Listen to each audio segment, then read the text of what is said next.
We believe in the Holy Spirit, and He's given us new life.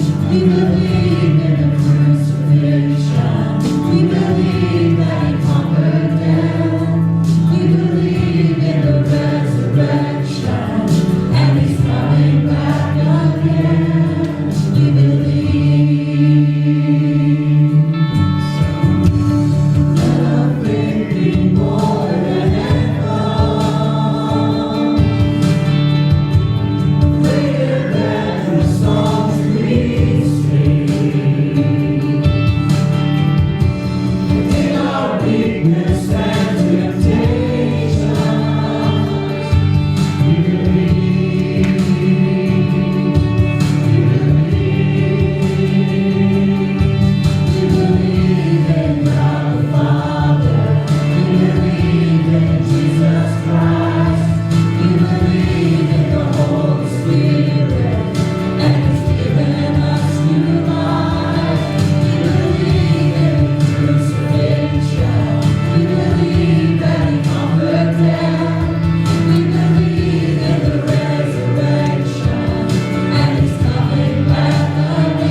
control. Consume me from the inside out, Lord. Let justice and grace become my embrace, to love you from the inside out. Everlasting, your light will shine when all else fades. Never ending, your glory goes beyond all faith. And the cry of my heart is to bring you praise from the inside out. Lord, my soul cries out. Everlasting, your light will shine when all else fades. Never ending, your glory goes beyond all faith. And the cry of my heart is to bring you praise from the inside out. Lord, my soul cries out from the inside out. Lord, my soul cries out,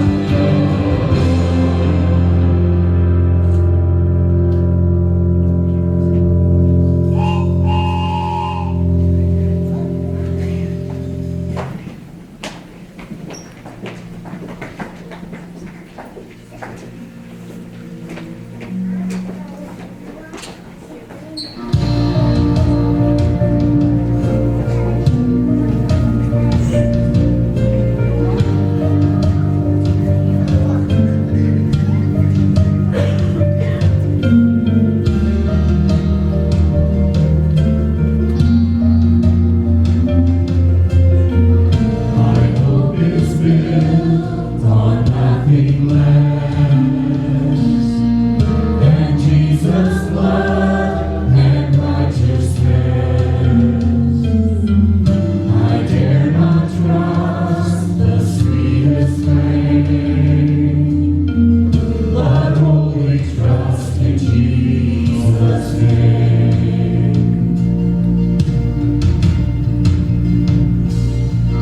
My hope is built on nothing less than Jesus' blood and righteousness. I dare not trust the sweetest frame, but wholly trust in Jesus' name.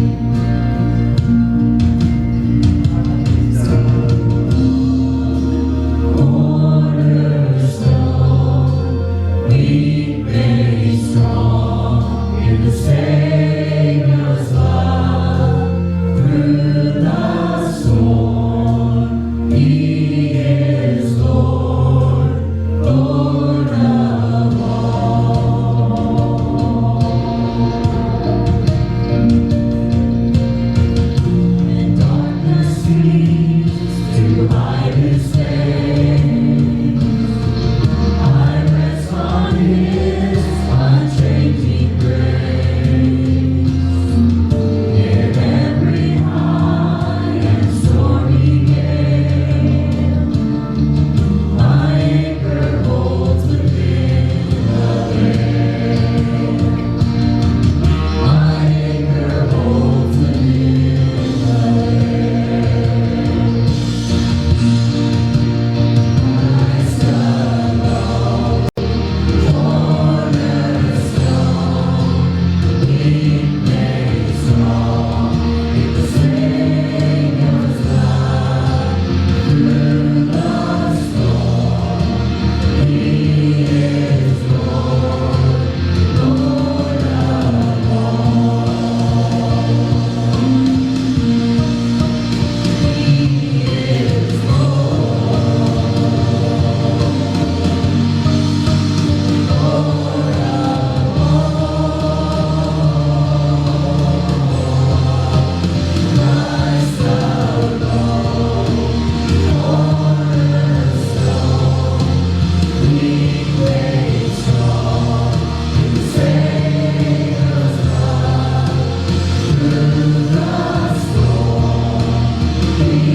in His righteousness alone, faultless stand before the throne.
you know, last week we came to the end of our stumbling block series.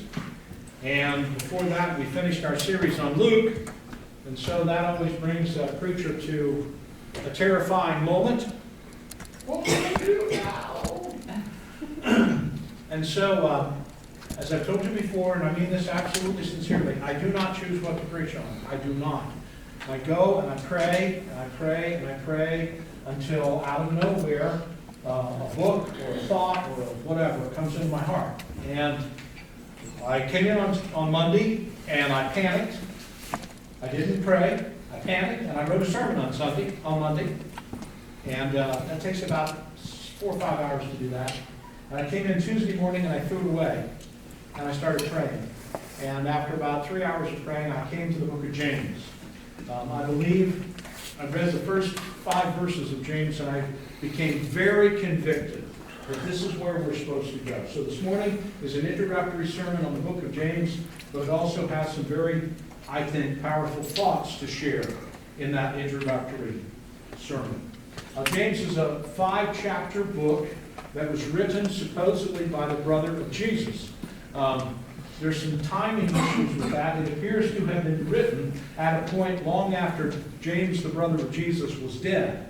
So there is some question as to whether it was actually written by him or not. But who wrote it isn't nearly as important as what he wrote.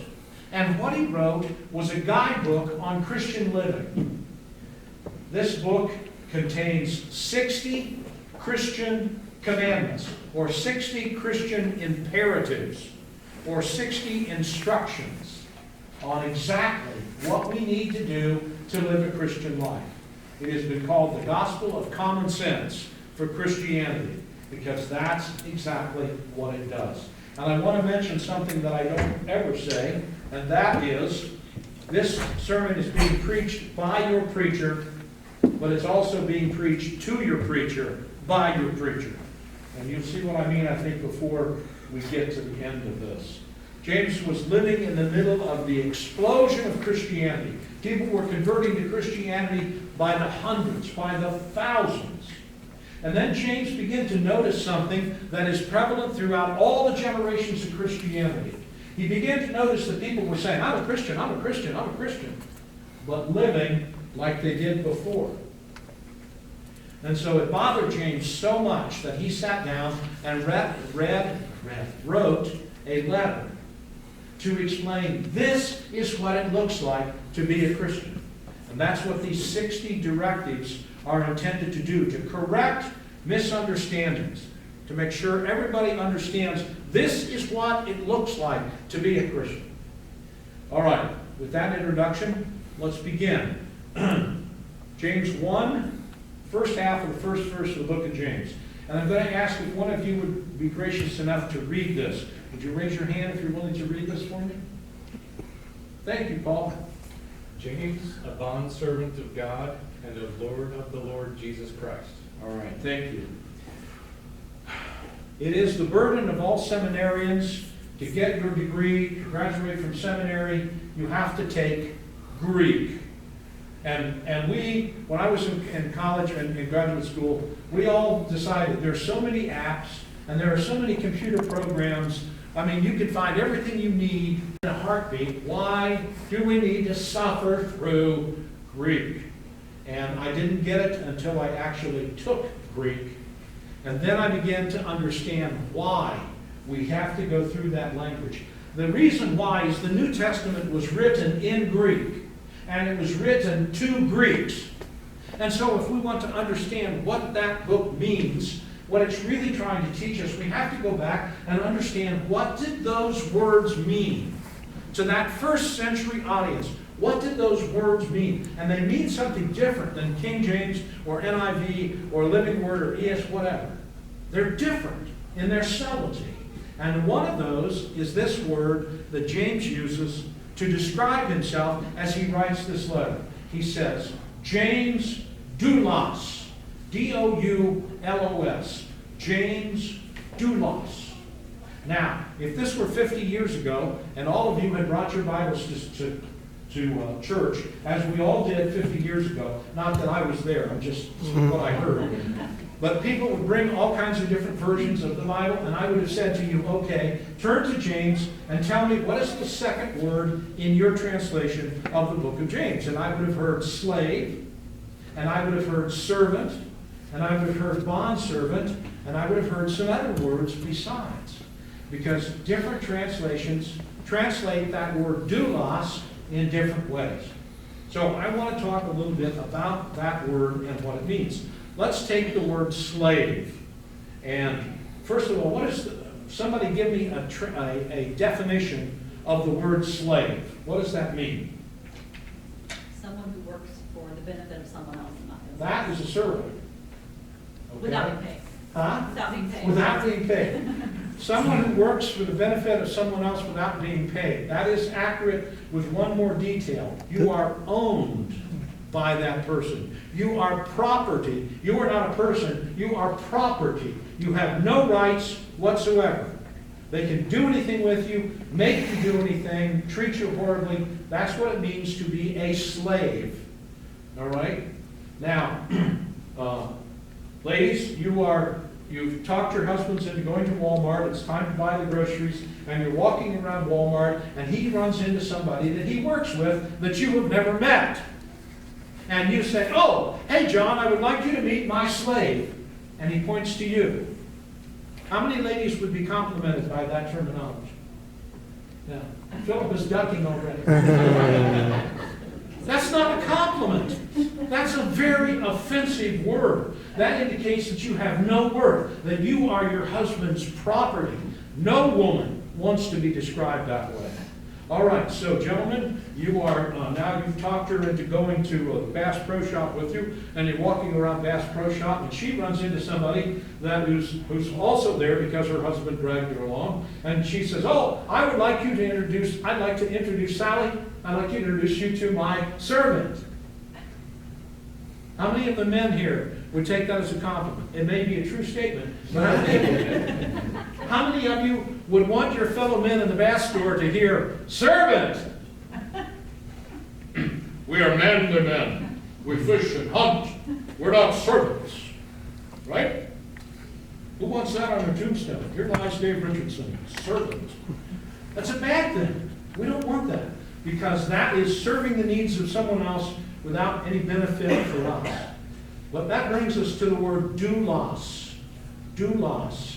That is a bond servant. Now, I want to point out that you could become a slave in 4 different ways in the first century. The most common way that you became a slave was you lost the war. And they would go through the town and the cities, and they would pick up anybody that looked strong and healthy, or anybody that was talented in some way, or someone that was really pretty, and off they would go, and you'd become a slave. That was the number 1 way. Number 2, a person could become a slave if they got in debt, and they had to sell themselves to get out of debt, and that happened a lot. Number 3, your father could sell you into slavery, as a wife, as a daughter, as a son. And for that matter, your brothers could do the same thing. And finally, you could be born into slavery. If your mother and father were a slave, you were a slave. Slavery meant you belonged to somebody and you had to do whatever they said. Bondservant means that you belong to someone and do whatever they say, but the difference is you want to. You volunteer to be that person's servant. If Pam were to introduce me as her bondservant, as her doulos, I would be deeply complimented, because it would indicate that she understands I am giving her my life and everything about me to make her happy, to serve her. That is what a doulos is. The first thing that James wants his readers to know is I have volunteered to give everything I have to Jesus Christ, and I want you to do the same. Doulos, voluntary submission of one's will to another, joyously. James has given his will to Jesus. He's given up his interest in things. He's chosen Christ's interest. He's chosen to stop living his life for his purposes and to live for Jesus Christ. If we were to go through the Old Testament and we were to look up the original Hebrew words used to describe Moses and Abraham and Isaac and Elijah, we would find the Hebrew version of doulos. They were voluntary bondservants. All right, let's move on. Let's read the complete first verse. If I have a volunteer. Tyler, I see your hand raised. Would you read that for me?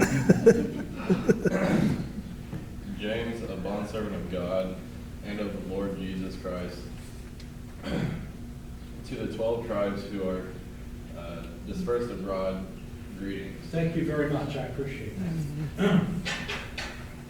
If you have been paying attention this week to the news about this little thing that's troubling a lot of people around the world, a little infection thing, what do we call that? Oh yes, the coronavirus.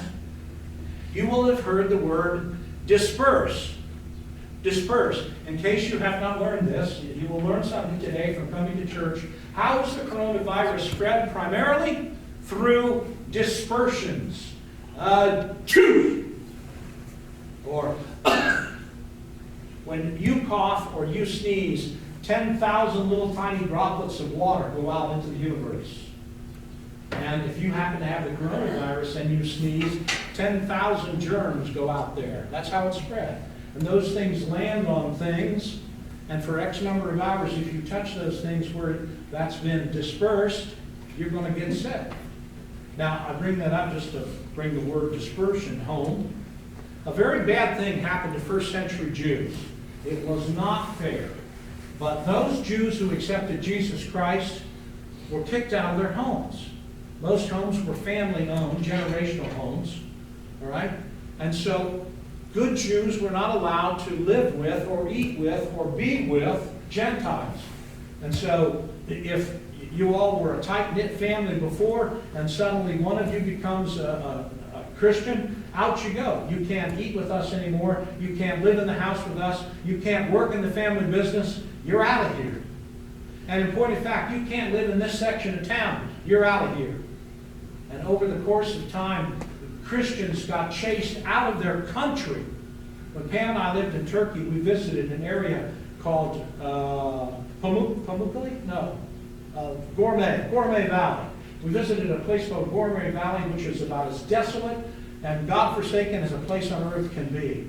And there are these stone pillars that nature has made these stone pillars. And it's real soft stone that can be dug into. And all of those were made into homes for Christians. It was the only place they could go where they could be safe in the 1st and 2nd and 3rd century. Some of them made homes underground, deep underground. They were dispersed. And the ugly thing is, they did the right thing. They were the ones who did the right thing. The Jews who rejected Jesus, they did the wrong thing, and they got to stay with their homes. They were rewarded for their wrong decision. It was unfair. They were dispersed. They lost everything. And they're very discouraged, and they're very bitter, and they're very angry. And James says, hold on, guys. That's why he writes this letter. As we'll see here in the next few verses. If I can have verses 2 through 4. Do I have a volunteer to read this? Thank you. Consider it all, my brethren, when you encounter various trials, knowing that the testing of your faith produces endurance, and let endurance have its perfect result, so that you may be perfectly complete, lacking in nothing. Thank you. All right, those of you who have ever lost a job, was the first feeling you had, yes, all right. Right? James says, count it all joy that you're suffering. You've lost your family. You've lost your livelihood. You've lost everything that's important to you. You are now living in a foreign country under really miserable conditions, and count it as joy. What? The man's nuts. Nobody can do that. Nobody wants to do that. Count it all joy when you encounter various trials. All right, I'm going to try to explain this in a way that's easy to understand, I hope. All right, so you have an appointment with a tax advisor in Indianapolis. It's a question about international law, and Ashley doesn't know anything about international tax law, and she sends you to an accountant in Indianapolis in a nice office building, and you arrive there, and you walk up, and oh, lo and behold, the sign on the elevator says, out of order. And the office you have to go to is on the 3rd floor. How many people hike up the stairs? How many people come back tomorrow, hoping the elevator's fixed? The more interesting question is, if the elevator was working and you arrived, how many would take the stairs rather than the elevator? How many people always take the stairs instead of the elevator? Show of hands. You want to see the healthiest people in the room? They're the ones that always raise their hand when I say, raise the stairs or elevator. Why don't you take the stairs? Anybody, give me an answer. Why don't you take the stairs? Kids, baby, toddler. Got a baby, got a toddler? Yes. And that would require an enormous amount of effort to come up those stairs carrying that baby. That's a good answer. What else? Why don't you take the stairs? Convenient. Lazy. You're lazy. Are you telling me that it's easier to take the elevator? Now, here's one lesson that I think is important that we learned today. One of the things I want you to remember. Which causes greater short-term pain? The stairs or the elevator? The stairs. If you take the stairs every day, if you walk up 30 flights of stairs every day, in 6 months from now, are you going to be stronger, have better endurance, better heart rate, better health, and lost weight than when you do now? So could I get you to agree that the short-term pain is worth the long-term gain? Amen? But the problem is, when we're in the short term, we don't want to go through the pain to get the long-term gain. None of us consciously, deliberately seek to do things the hard way. But the hard way is often the best way to improve ourselves. Those of you who are parents, what is the best way to teach your child? No, let's start over. What's the best way for your child to learn a lesson? Leading by example. That's leading by example. Very good. Very good. We had, all three of our boys played instruments in the band, trombone, saxophone, and what was, do you remember the third one? I don't remember. Tuba. And the oldest one played the trombone. And he got into a pattern of going to middle school and forgetting his trombone. If you forgot your trombone, you had to go to detention. So instead, he would go to a band office phone and he'd say, "Mom, I forgot my trombone." And Mom would dutifully get in the car and take the trombone and have him on to school. That happened 2 or 3 times. And I said to Pam, "Don't take the trombone.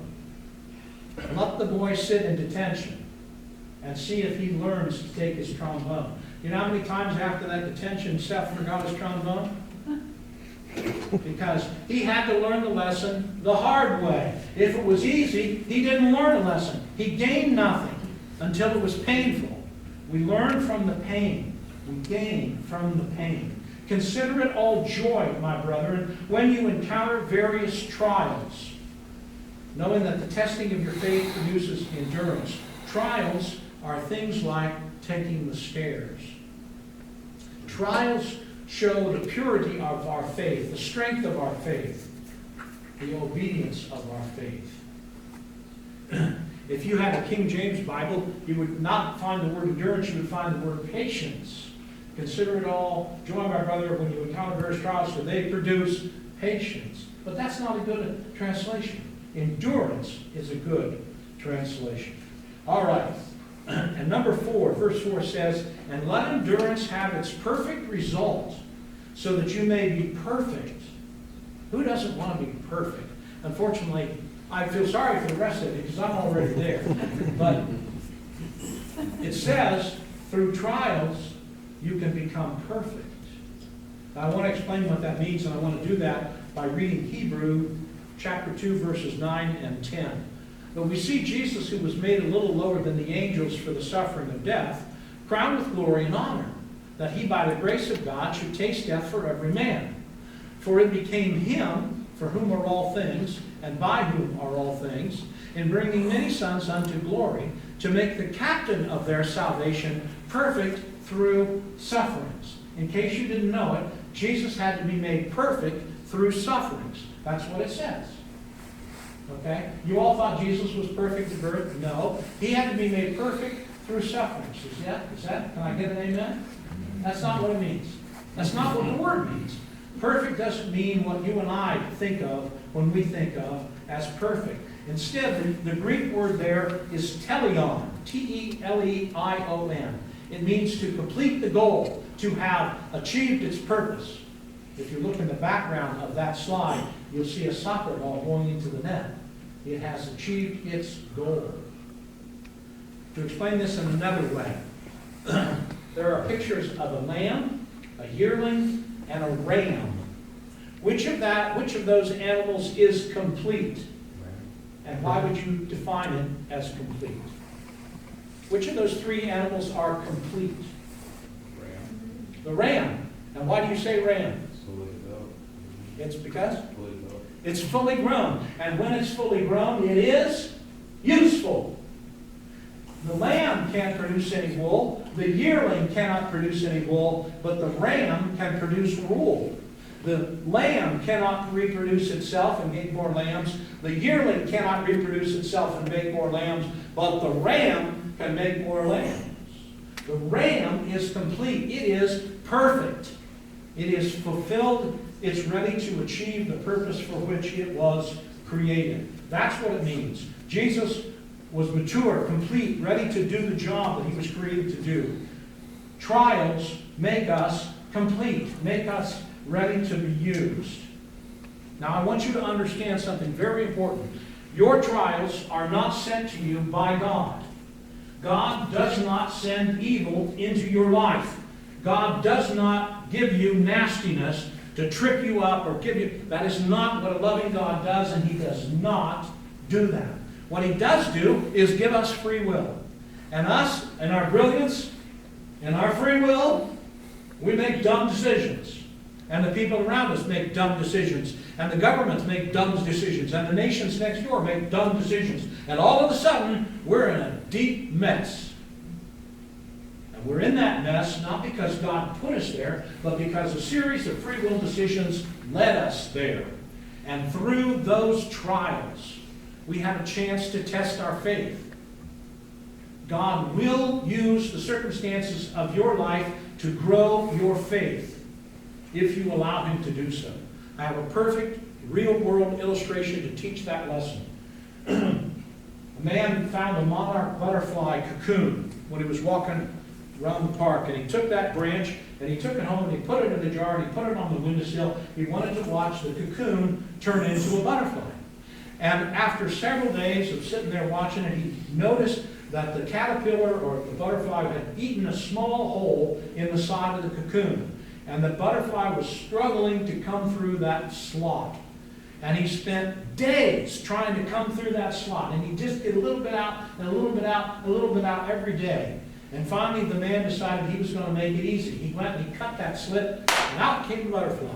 His body was all gorged and full of liquids, and his wings were all shriveled up. But the man was certain that everything would turn out really good, except that butterfly lived his life with a fat body and no wings, and he never went anywhere out of that except in that jar.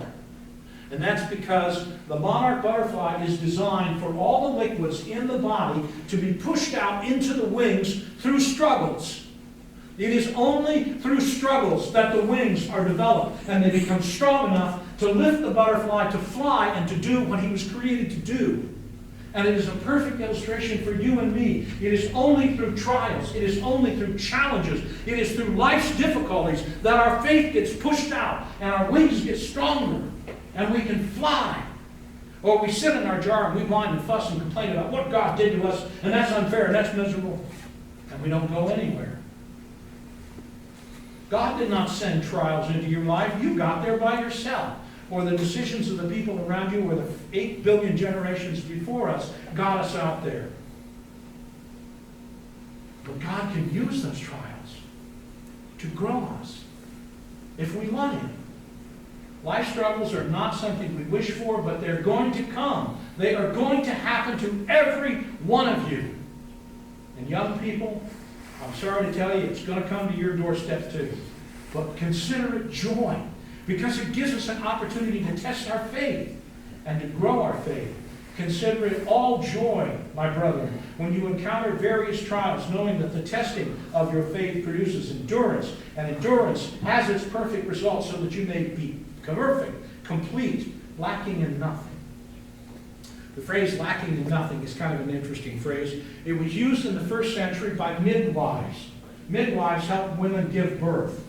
Ladies, those of you who have given birth, you just got through giving the birth, and out the baby came, and the nurse held it. What's the first question you asked? Have its fingers and toes? Huh? Does it have all its fingers and toes? Does it have all its fingers and toes? Is it complete? Is it lacking in anything? That's the first question in one form or another. When our last one was born, Pam was struggling, and out it came, and the doctor goes, "Oh." That's what you want to hear with the baby. "Oh." And she goes, "What's wrong? What's wrong? What's wrong?" "Oh, he's got webbed toes." I'm like, "Oh my God, he's got webbed toes." And the doctor goes, No, that just gives him something to talk about on the beach. It gives him an approach to girls. He was born with webbed toes. The corollary to that story is when his first child was born, guess what she was born with? Count it all joy when we encounter difficulties. Perfect, lacking in nothing are not quite the same thing. Perfect means mature, fully grown. Lacking in nothing means all the parts are there. Everything is normal. Trials help us. There are reasons to be joyful. Finally, let's look at verse 5.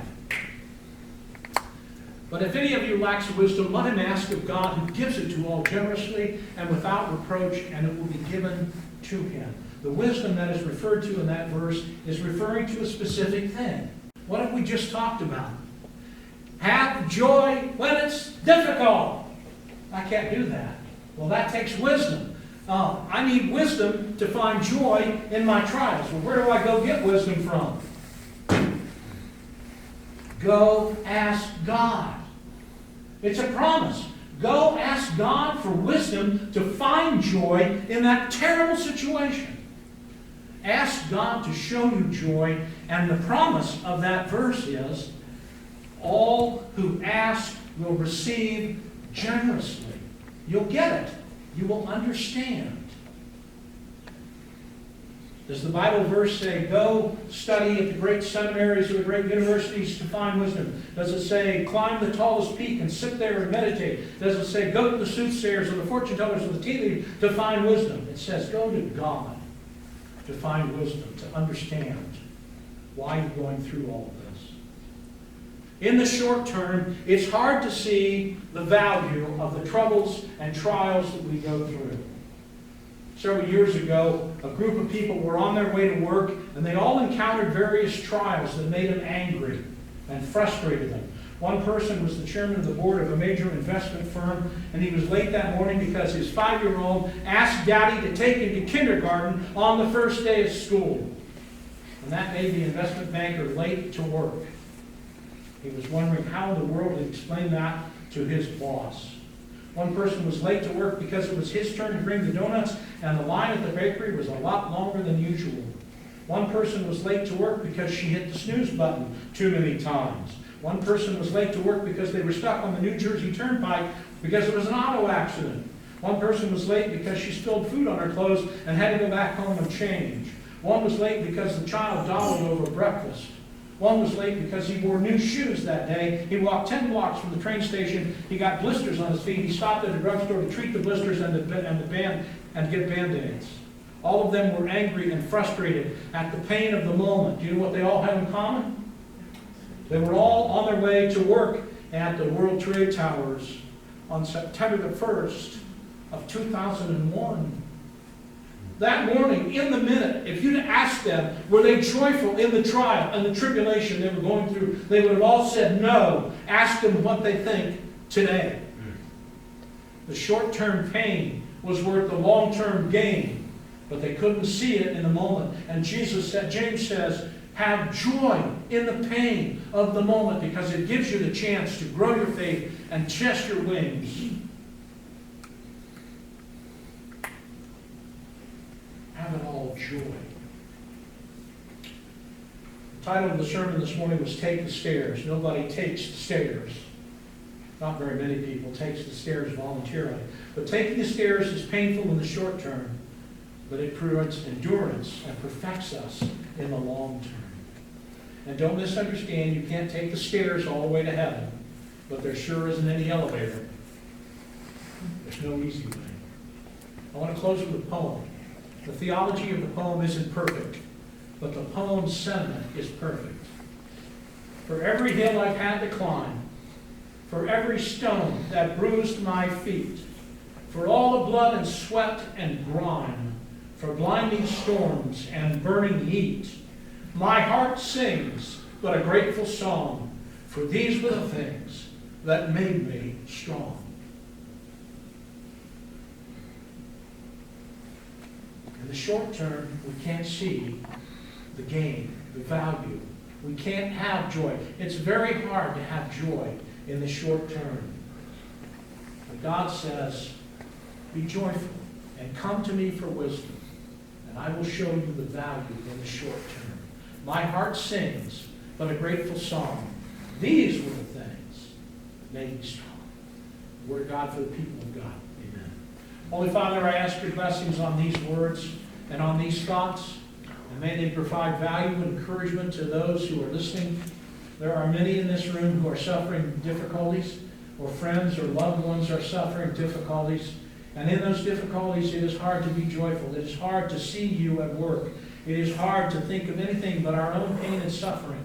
But I know that you said there is value in the long term. If we reach out to you, if we trust you, if we believe in you, if we step in the light as you direct, there's value in the short-term pain. I pray that each person can find that in their moment of pain and trials. Thank you for these words, Father. I hope they preach to all as deeply as they preach to me. Amen. You know what? The hour is late enough. We shall go home. Thank you very much for being here. God bless.